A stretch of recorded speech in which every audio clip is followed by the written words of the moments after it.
We are the Knights of Awakening, and this is a Knights of Awakening Facebook video. Yeah, I want to try something a little bit new. We've been doing a lot of our videos on YouTube, and I think that our reach will be far superior if we do them on Facebook directly. So I'm willing to give it a shot and see what happens with it. Today's topic is one that was brought to my attention by a couple different people, and something that kind of was brought up in personal life recently, and the nature of it is the act of shaming other people in group settings, or really picking on other people in group settings, and what that means and where it evolves from and its purposes in society.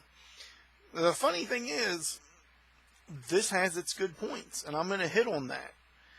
But it also has a very dark side to it that is the more prolific aspect in the modern society. And I'm going to hit on that too. So what is shaming? Shaming is when you take any person for whatever action and you tear them down in a social setting. It is an action that occurs often behind people's backs, and then the repercussions of that tend to expand outward from groups of individuals into that person's life, or even directly to them, which is a little bit more noble and direct, at least. You may think shaming has no purpose whatsoever, and in most of the terms that it's used for in the modern society, such as slut shaming is a big one, it really doesn't have a purpose, because it's applying one standard differently to men than it would be to women. Especially in situations where it's used to cover up the negative or unjust actions of others involving a woman. Slut shaming is often used to cover up very tragic or terrible events, or to hide other parties' participation in those events or their actions therein or around. It does happen quite a fair bit in this society. And in those situations, it has absolutely no value whatsoever. What purpose does shaming itself serve in a normal society? What has it served in history? Normally, shaming people for actions that were against the social norm was a way of exerting a degree of social control, which could be good. You could prevent rapists, you could prevent murderers and things like that. You could especially prevent thieves and people who hoarded resources or were disruptive or destructive to the clan or group through shaming in the past. And today we still do that to some degree. If you're a disruptive influence within a group, you can expect to get some level of shame thrown your way. It's part of how we deal with things. It is a social construct. It is how we, as semi-evolved mammals, deal with things. But it doesn't serve a purpose when its entire purpose is to allow a smaller group of people to reduce or belittle one or more people on the basis of power plays, or to allow them to feel better about themselves, especially in states of inaction. A lot of times shaming is used because people have low self-esteems, low opinions of themselves, or they just know that they're not that great. And the result is it's easier to shame others. And we all do it. It feels kind of good to put other people down. It's a really negative part of who we are as a species. And when I say we all do it, I mean we all do it. Right down to your noblest of knights, such as myself. I catch myself doing it. You know, when we pull as a group for shaming someone on something that has nothing to do with what's in the group, this can create a situation of hostility within groups. It can lead to people being hated for no reason other than the fact that they were always hated. And it's part of the whole, what they say, the monkeys and the ladder scenario, where you have a group of monkeys and a banana at the top of the ladder, and when one monkey climbs the ladder, all of them are sprayed with water. And you do this several times until the monkeys realize that you cannot climb the ladder without everyone getting punished. And when a monkey goes to climb the ladder, they all beat up that monkey, and then you can start replacing monkeys, pulling them in and out, and none of them, eventually no monkey remembers being sprayed with water, but they all remember that the ladder is bad, because they all got beat up for it by the other monkeys. That is a construct that's meant to help our society survive, but when it's pulled towards petty differences, or when it's used as a tool for leveraging power, What it does is it makes one person be unjustly trapped by those around them, or sometimes a smaller group of people be unjustly trapped by those around them. And it's often a power play, again, by people that are weak and don't have very much power in their own lives. Do we all do it? To some degree, yes. We all like to pull people together on our side. And the easiest way to do that is for our side to have an antithesis, an enemy side. And you will see this a lot in social media as well. You will see this with people who love to spread rumors and start gossip and make statements that this person said this or that person said that. And especially people that have a following love to do this. But it happens in smaller groups quite a bit more. Examples of this where it is unrelated to the nature of a group activity versus examples of it where it is related to a group activity. Let's say you have a chess club, but you have one member who always shows up late. They don't take the game seriously. They don't invest a lot of time into their chess game. They just are kind of showing up to show up. In a situation like that, shaming is a good way of weeding this person out or encouraging better behavior by the fallout that affects them eventually. It's also a way for the main group to relieve stress because you do want to keep the group together. That's another part of the social construct of us animals. Us evolved, semi-evolved mammals. That's a really good example.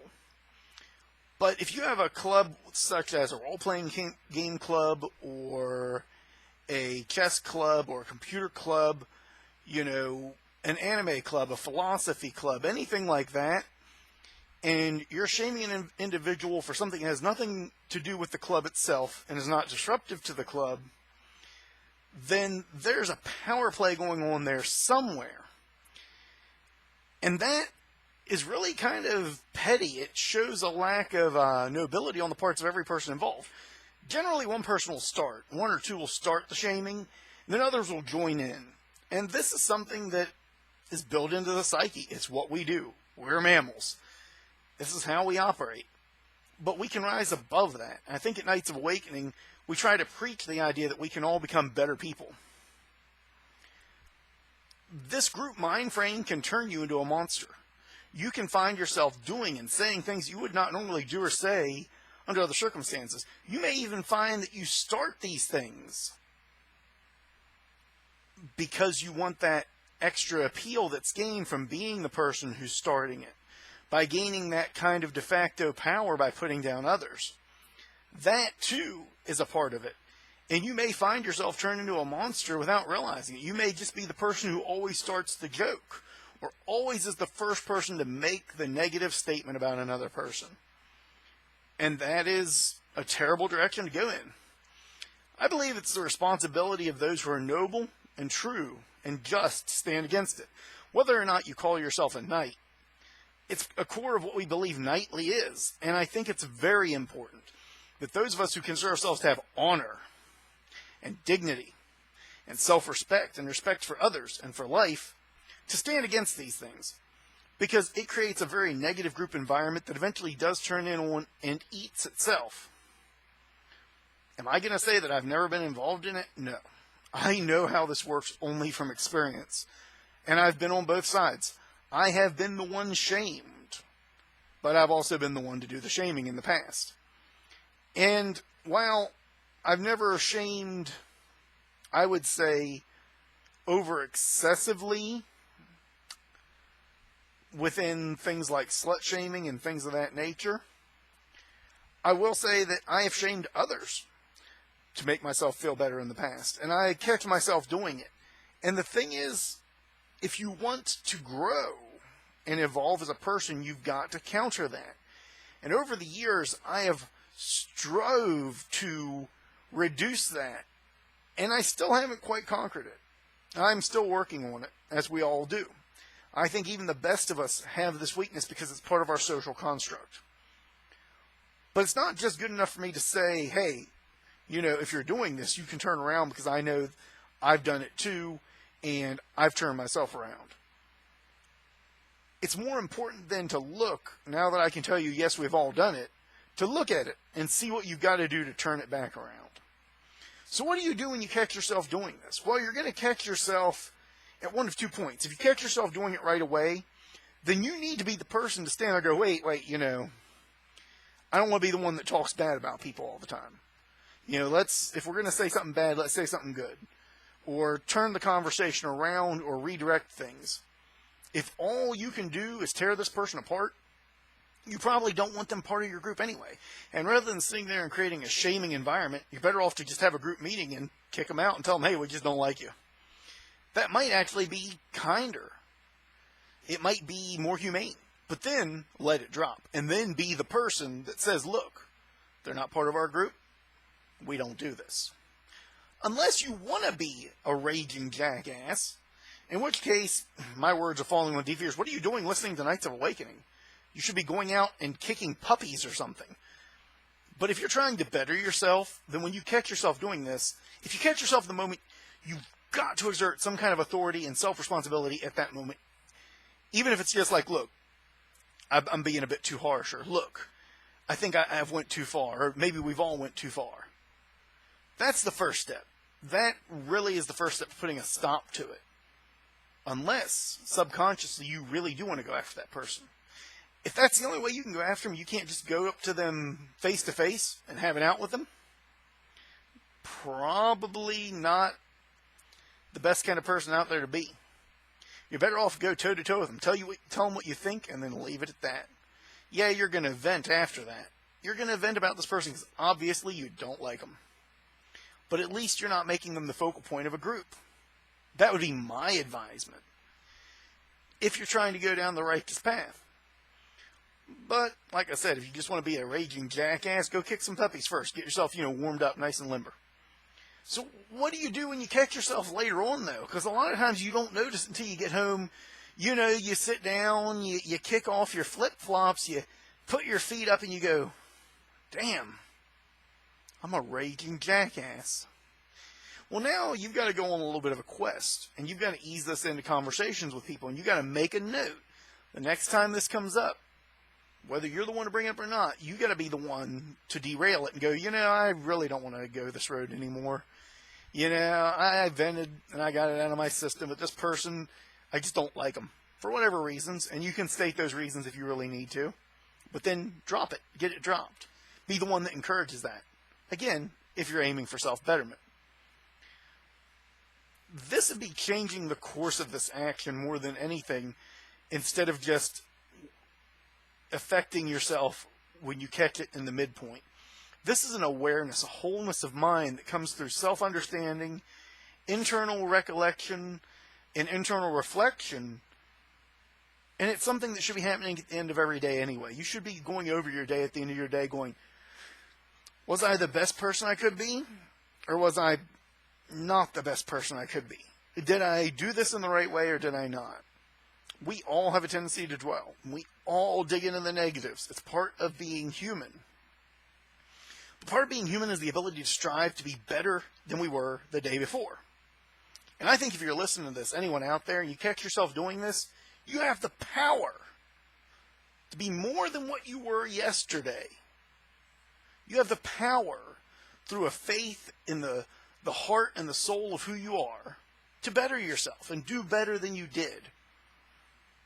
This is part of the social constructs. And like I said, it got brought up a number of times to me over the past week from various people in various different situations that this is something happening a lot in society. And I know that I myself have done it in the past. I've also been the person to stop the events, to change them.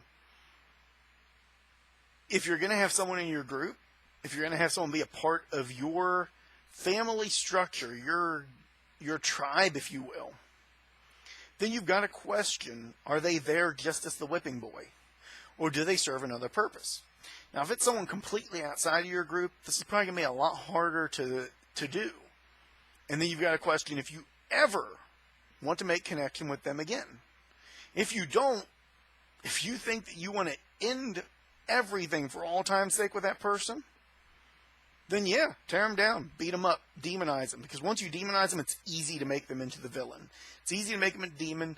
It's easy to never have to look back. But it's also not very noble. Again, we've all done it. I've done it. You've done it. Hell, I've caught myself and Justin doing it in conversations before. And I have to look back at those conversations and wonder, what leads me to be that person? And it's part of what we are as social creatures, and we can do better. And it is through that self-analysis that I expect better from myself and from others around me, and I think we can all do better. So I hope this kind of brought this topic to light, and I hope it made people think about what this means. I'm hoping that this reaches a lot of people out there. It makes you really key into that concept of awareness. One of the core values of the Knight, in my view, goes beyond any of the virtues, and that's self-awareness. All virtues stem from self-awareness, and the striving through that self-awareness to better ourselves. That is the core of all the virtues, and I hope this imparted some of that to you today. I want to thank you all for your time. Again, I like to make short videos because I don't like to listen to me talk for more than 20 minutes, so I don't figure you do either. As always, awaken the Knight Within.